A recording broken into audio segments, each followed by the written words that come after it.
Sir, ಈಗ BJP Congress ಅವರು ಯಾವ ರೀಸನ್ ಇಟ್ಕೊಂಡು ಮಾತಾಡಿದ್ರು ಡಿ ಕೆ ಸುರೇಶ್ ಅಂತ ನಿಮಗೆ ಚೆನ್ನಾಗಿ ಗೊತ್ತು. ಏನು ರೀಸನ್ ಇಟ್ಕೊಂಡು ಮಾತಾಡ್ಯಾರ? ನಮ್ಮ ರಾಜ್ಯಕ್ಕೆ ಕೊಡಬೇಕಾದಂಥ ಪಾಲನೆ ಕೊಡ್ತಾ ಇಲ್ಲ ಈ ದೇಶದ ಪ್ರಧಾನಮಂತ್ರಿಗಳು. ಬಿಜೆಪಿಯವರು ಡಿ ಕೆ ಶಿವಕುಮಾರ್ ಬಗ್ಗೆ ಮಾತಾಡ್ತಾರಲ್ಲ, ಮೊದಲು ಹೋಗಿ ಪ್ರಧಾನಮಂತ್ರಿಗೆ ಹೇಳು, ಸ್ವಾಮಿ 24-25 ಮಂದಿನ ಲೋಕಸಭಾ ಸದಸ್ಯರು ಮಾಡಿ ಕಳಿಸ್ಯಾರ ಈ ರಾಜ್ಯದೊಳಗ. ನಮ್ಮ ರಾಜ್ಯದೊಳಗ ಬರ ಆದ್ರ ದುಡ್ಡು ಕೊಡಂಗಿಲ್ಲ, ನಮ್ಮ ರಾಜ್ಯದೊಳಗ ಪ್ರವಾಹ ಬಂದ್ರೆ ದುಡ್ಡು ಕೊಡಂಗಿಲ್ಲ. ಮತ್ತೆ ಯಾವ ಇದಕ್ಕೋಸ್ಕರ ಈ ದೇಶದೊಳಗ ಪ್ರಧಾನಮಂತ್ರಿ ಬಿಜೆಪಿ ಇರೋದು? ಅವರು ಆ ಸಿಟ್ಟಿಗೋಸ್ಕರ ಮಾತಾಡಿದ್ದಾರೆ. ಹಿಂದೆ ಉಮೇಶ್ ಕತ್ತಿ ಅವರು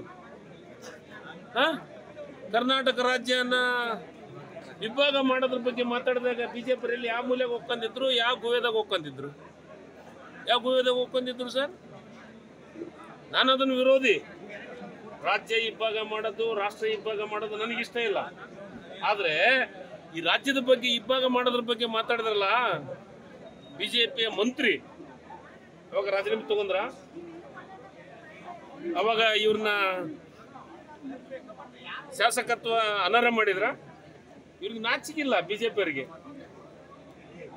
ಇವ್ರಿಗೆ ನಾಚಿಕೆ ಮಾನ ಮರ್ಯಾದೆ ಇತ್ತಂತಂದ್ರೆ ಹೋಗಿ ಪ್ರಧಾನಮಂತ್ರಿಗಳು ಗಮನಕ್ಕೆ ತಂಬರ್ಲಿ, ನಿಜವಾಗ್ಲೂ ನಮ್ಮ ರಾಜ್ಯದೊಳಗೆ ಸಮಸ್ಯೆ ಇದೆ, ನಮಗೆ ದುಡ್ಡು ಕೊಡ್ರಿ ಅಂತಂತ ಹೇಳಿ. ಅದನ್ನು ಬಿಟ್ಟು ಅದನ್ನ ಹೊರಗೆ ಹಾಕ್ಬೇಕು. ಜೋಶಿ ಅವರು ಔಷಧಿಯಾಗ ಮಾತಾಡ್ತಾರ, ಹಿಂದೆ ಉಮೇಶ್ ಕತ್ತಿ ಅವ್ರು ಮಾತಾಡ್ಬೇಕಾಯ್ತು. ಅವಾಗ ಬಾಯಾಗ ಹೊಲಿಗೆ ಹಾಕಂತಿದ್ರ ಈ ಬಿಜೆಪಿ ಎಲ್ಲರೂ? ಯಾವ ಕಾರಣಕ್ಕಾಗಿ ಮಾತಾಡಿದ್ದಾರೆ ಅದನ್ನ ಸ್ವಲ್ಪ ಅರ್ಥ ಮಾಡ್ಕೊಳ್ಳಿ. ಮನುಷ್ಯನಿಗೆ ರೋಷ ಬಂದೊತ್ತೊಳಗ ನಮಗ್ ಬರ್ಬೇಕಾಗಿತ್ತು ಈ ರಾಜ್ಯದ ಈ ದೇಶದೊಳಗ ಅತಿ ಹೆಚ್ಚು GST ಕಟ್ಟೋದು ಮೊಟ್ಟ ಮೊದಲನೇದ್ದು ಮಹಾರಾಷ್ಟ್ರ, ಎರಡನೇದ್ದು ಕರ್ನಾಟಕ. ನಮ್ಮ ಪಾಲು ಯಾಕೆ ಕೊಡಂಗಿಲ್ಲ ಇವರು? ನಮ್ಮ ಪಾಲು ಕೊಡಕ್ಕೆ ಇವ್ರಿಗೇನು ಗಂಟು ಹೋಗೈತೆ? ಬರೇ ದೇವಸ್ಥಾನ, ಮಂದಿರ, ಧ್ವಜ ಹಿಡ್ಕೊಂಡು ಅಡ್ಡಾಡಕತ್ತಾರ ಇವ್ರಿಗೆ ಬಿಜೆಪಿಯವ್ರಿಗೆ. ಹೋಗ್ರಿ ಡೆಲ್ಲಿಗೆ ಹೋಗಿ ಕರ್ನಾಟಕಕ್ಕೆ ಕೊಡಬೇಕಾದ ಪಾಲ್ ಕೊಡು ಅಂತ ಹೇಳಿ ಬರ್ಲಿ, ಅವಾಗ ಇವ್ರಿಗೆ ಗೌರವ ಬರ್ತೈತಿ. ಸರ್, ಈಗ ಬಿಜೆಪಿ ಕಾಂಗ್ರೆಸ್ ಅವರು ಯಾವ ರೀಸನ್ ಇಟ್ಕೊಂಡು ಮಾತಾಡಿದ್ರು ಡಿ ಕೆ ಸುರೇಶ್ ಅಂತ ನಿಮಗೆ ಚೆನ್ನಾಗಿ ಗೊತ್ತು. ಏನು ರೀಸನ್ ಇಟ್ಕೊಂಡು ಮಾತಾಡ್ಯಾರ?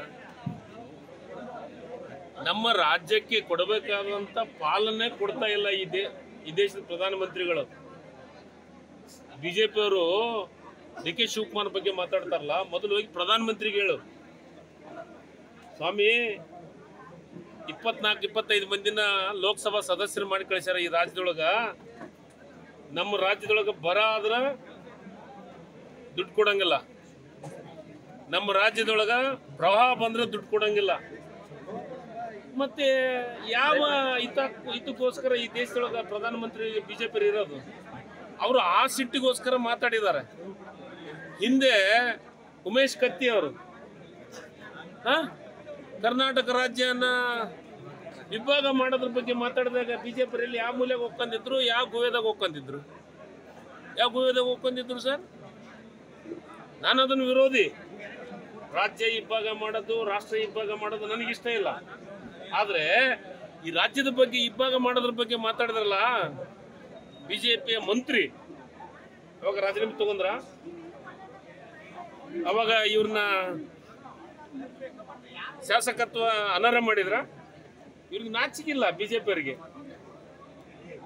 ಇವ್ರಿಗೆ ನಾಚಿಕೆ ಮಾನ ಮರ್ಯಾದೆ ಇತ್ತಂತಂದ್ರೆ ಹೋಗಿ ಪ್ರಧಾನಮಂತ್ರಿಗಳು ಗಮನಕ್ಕೆ ತಂಬರ್ಲಿ, ನಿಜವಾಗ್ಲೂ ನಮ್ಮ ರಾಜ್ಯದೊಳಗೆ ಸಮಸ್ಯೆ ಇದೆ, ನಮಗೆ ದುಡ್ಡು ಕೊಡ್ರಿ ಅಂತಂತ ಹೇಳಿ.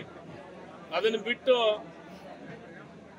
ಅದನ್ನ ಹೊರಗೆ ಹಾಕ್ಬೇಕು. ಜೋಶಿ ಅವರು ಔಷಧಿಯಾಗ ಮಾತಾಡ್ತಾರ, ಹಿಂದೆ ಉಮೇಶ್ ಕತ್ತಿ ಅವ್ರು ಮಾತಾಡ್ಬೇಕಾಯ್ತು. ಅವಾಗ ಬಾಯಾಗ ಹೊಲಿಗೆ ಹಾಕಂತಿದ್ರ ಈ ಬಿಜೆಪಿ ಎಲ್ಲರೂ? ಯಾವ ಕಾರಣಕ್ಕಾಗಿ ಮಾತಾಡಿದ್ದಾರೆ ಅದನ್ನ ಸ್ವಲ್ಪ ಅರ್ಥ ಮಾಡ್ಕೊಳ್ಳಿ. ಮನುಷ್ಯನಿಗೆ ರೋಷ ಬಂದೊತ್ತೊಳಗ ನಮಗ್ ಬರ್ಬೇಕಾಗಿತ್ತು ಈ ರಾಜ್ಯದ ಈ ದೇಶದೊಳಗ ಅತಿ ಹೆಚ್ಚು GST ಕಟ್ಟೋದು ಮೊಟ್ಟ ಮೊದಲನೇದ್ದು ಮಹಾರಾಷ್ಟ್ರ, ಎರಡನೇದ್ದು ಕರ್ನಾಟಕ.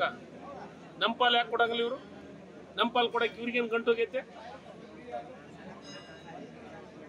ಬರೇ ದೇವಸ್ಥಾನ, ಮಂದಿರ ಧ್ವಜ ಹಿಡ್ಕೊಂಡು ಅಡ್ಡಾಡಕತ್ತಾರ. ಇವ್ರಿಗೆ ಬಿಜೆಪಿ ಅವ್ರಿಗೆ ಹೋಗ್ರಿ ಡೆಲ್ಲಿಗೆ ಹೋಗಿ ಕರ್ನಾಟಕಕ್ಕೆ ಕೊಡಬೇಕಾದ ಪಾಲ್ ಕೊಡು ಅಂತ ಹೇಳಿ ಬರಲಿ, ಅವಾಗ ಇವ್ರಿಗೆ ಗೌರವ ಬರ್ತೈತಿ.